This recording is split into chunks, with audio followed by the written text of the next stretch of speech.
Welcome to భక్తి ధర్మ మార్గం. మార్గశుద్ధ షష్ఠిని సుబ్రహ్మణ్య షష్ఠి లేదా స్కంద షష్ఠి, సుబ్బరాయుడు షష్ఠి అని సుబ్రహ్మణ్యేశ్వరుడు జన్మించిన రోజు ఈరోజు. అందుకే ఈరోజు ఎంతో విశేషమైనది. పెళ్ళి కాని వాళ్ళు ఈ సుబ్రహ్మణ్యుని పూజిస్తే పెళ్ళి జరుగుతుంది, చక్కని వరుడు దొరుకుతాడు.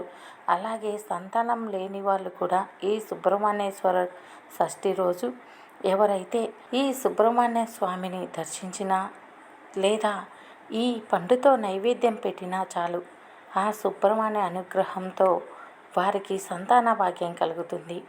ఈరోజు ఏ పూజ చేయకపోయినా సరే ఈ ఒక్క పండు ఆ సుబ్రహ్మణ్యేశ్వరుడికి నైవేద్యంగా సమర్పిస్తే చాలామందికి సర్పదోషాల వల్ల సంతానం కలగకుండా ఉంటుంది.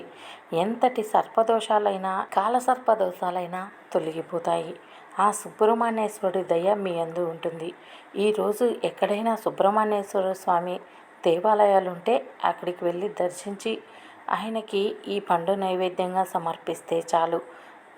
ఈ సుబ్రహ్మణ్య షష్ఠి రోజు సుబ్రహ్మణ్య స్వామిని పూజించటం వలన సంతానం కలుగుతుంది. కాలసర్ప దోషాలు అలాంటివి కూడా తొలగిపోతాయి. కుమారస్వామి అనుగ్రహం కారణంగా గ్రహ సంబంధ దోషాలైనా కూడా తొలగిపోతాయి. అలాంటి సుబ్రహ్మణ్య స్వామి జన్మించిన మార్గశుద్ధ షష్ఠి సుబ్రహ్మణ్య షష్ఠిగా చెప్పబడుతుంది. 2023 డిసెంబర్ 18వ తారీఖు సోమవారంతో కూడిన సుబ్రహ్మణ్య షష్ఠి ఎంతో విశేషమైన రోజు. ఈరోజు వల్లి దేవసేన సమేతంగా సుబ్రహ్మణ్య స్వామికి ఎక్కడైతే కళ్యాణం చేస్తారో అక్కడికి వెళ్ళి కళ్యాణం చూస్తే చాలు, జన్మ జన్మల దోషాలు జన్మ జన్మల పాపాలు కూడా నశించిపోతాయి. ఈరోజు ఉదయాన్నే లేచి తలంటూ స్నానం చేసి శుచిగా ఉండి ఉపవాస దీక్షలు చాలామంది చేస్తూ ఉంటారు.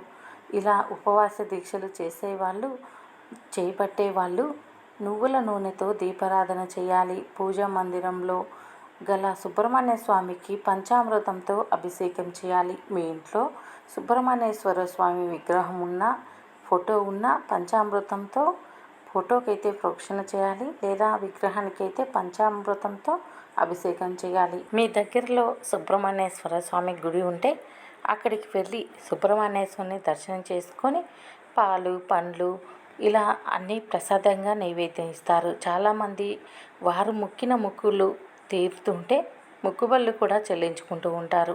ఈరోజు వెండి నాగ ప్రతిమలు, వెండి నాగ కళ్ళు ఇలా అన్ని మొక్కులు తీర్చుకుంటూ ఉంటారు. కొంతలకైతే సుబ్రహ్మణ్యేశ్వర స్వామి సమేతంగా వల్లి దేవసేనలకు కళ్యాణం చేస్తూ ఉంటారు.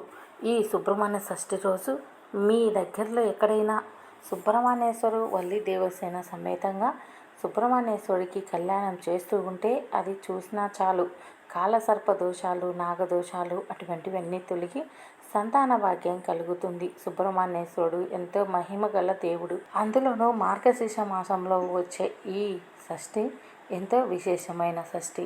మాసానం మార్గశీర్షం అని శ్రీకృష్ణ భగవానుడు భగవద్గీతలో అర్జునుడికి చెప్పాడు. ఈ మాసం ఎంతో విశిష్టత సంచరించుకుంది అని అర్థం. ఇది సంవత్సరంలో 9వ మాసం. మృగశిర నక్షత్రంతో కూడిన పౌర్ణమి గల మాసమే ఈ మార్గశిర మాసం. ఈ మాసంలో పౌర్ణమి నాడు మృగశిర నక్షత్రం ఉంటుంది.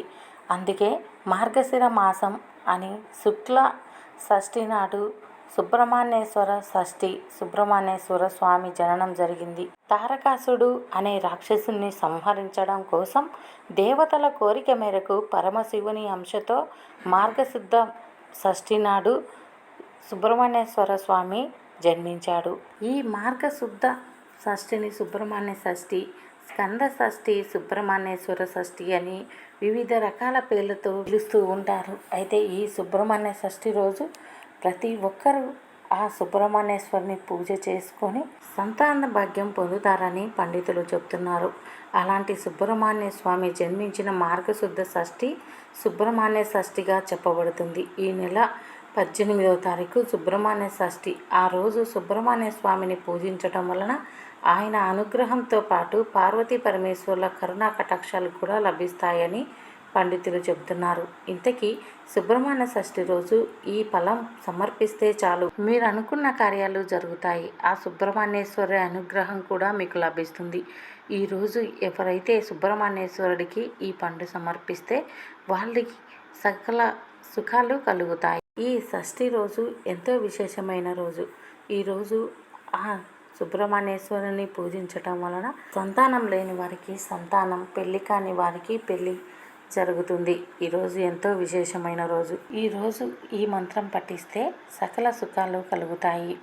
సుబ్రహ్మణ్యం సుబ్రహ్మణ్యం షణ్ముఖనాథ సుబ్రహ్మణ్యం అని మీకు వీలైనన్నిసార్లు జపిస్తే చాలు. ఆ సుబ్రహ్మణ్య అనుగ్రహంతో పాటు పార్వతీ పరమేశ్వరుల అనుగ్రహం కూడా కలుగుతుంది. ఇంతకీ మనం ఈరోజు సుబ్రహ్మణ్యేశ్వరుడికి ఏ నైవేద్యం సమర్పిస్తే మనం అనుకున్న పనులన్నీ దిగ్విజయంగా పూర్తవుతాయి. అందుకే ఈ సుబ్రహ్మణ్య షష్ఠి రోజు ప్రత్యేకించి సుబ్రహ్మణ్య ఆలయాన్ని దర్శించి ఈ నైవేద్యంగా ఈ పండు సమర్పిస్తే సకల సుఖాలు కలుగుతాయి. ఇంతకీ ఏ పండు సమర్పిస్తే మనం అనుకున్న పనులన్నీ జరుగుతాయో ఇప్పుడు తెలుసుకుందాం. ఈరోజు మీరు ఏ గుడికి వెళ్ళలేకపోయినా, ఏ పూజ చేయకపోయినా సరే, మీ ఇంట్లో సుబ్రహ్మణ్యేశ్వర స్వామి విగ్రహం ఉంటే విగ్రహానికి పంచామృతంతో అభిషేకం చేసుకొని ఈ పండు నైవేద్యం పెడితే మీరు అనుకున్న పనులన్నీ నెరవేరుతాయి. అది ఏంటో కాదు, దానిమ్మ, అరటి పండ్లు ఆ సుబ్రహ్మణ్యేశ్వరుడికి ఎంతో ప్రీతికరమైన పండ్లు. అందుకే ఈ పండు సమర్పిస్తే సకల శుభాలు కలుగుతాయి. అరటి, దానిమ్మ నివేదించటం వల్ల మీరు అనుకున్న పనులన్నీ దిగ్విజయంగా పూర్తవుతాయి. మీరు కొన్ని పనుల్లో విజయం సాధించలేనప్పుడు ఈ సుబ్రహ్మణ్యేశ్వరుడికి ఇలాంటి పనులు సమర్పించి పనులు మీరు ప్రారంభించవచ్చు. అలాంటి సందర్భంలో కూడా ఈ పనులు దిగ్విజయంగా పూర్తవుతాయి. సుబ్రహ్మణ్య అనుగ్రహం మీకు నిరంతరం లభిస్తూ ఉంటుంది. ఈ మార్గశిర మాసంలో వచ్చే మార్గశుద్ధ షష్ఠిని సుబ్రహ్మణ్య షష్ఠి, సుబ్రహ్మణ్యేశ్వర జననం అని కూడా చెబుతారు. ఈ తారకాసురుడిని సంహరించడానికి జన్మనెత్తిన సుబ్రహ్మణ్యేశ్వరుడు ఈ లోకాన్నే ఉద్ధరించడానికి వచ్చాడు. సర్పరూపుడైన సుబ్రహ్మణ్యేశ్వరుడు కుజునకు అధిష్టాన దైవం. రాహునకు సుబ్రహ్మణ్యేశ్వర స్వామి శక్తివంతుడైన సుబ్రహ్మణ్యేశ్వర స్వామి కరుణామయుడు, దయాహృదయుడు, పిలిచిన వెంటనే పలికే దైవం. మానవుని దైనందిన జీవితంలో కుజుని అత్యంత ప్రాధాన్యత ఉంటుంది. మన శరీరంలో ఉండే కుండలి శక్తి సుబ్రహ్మణ్య స్వామి అది దైవం.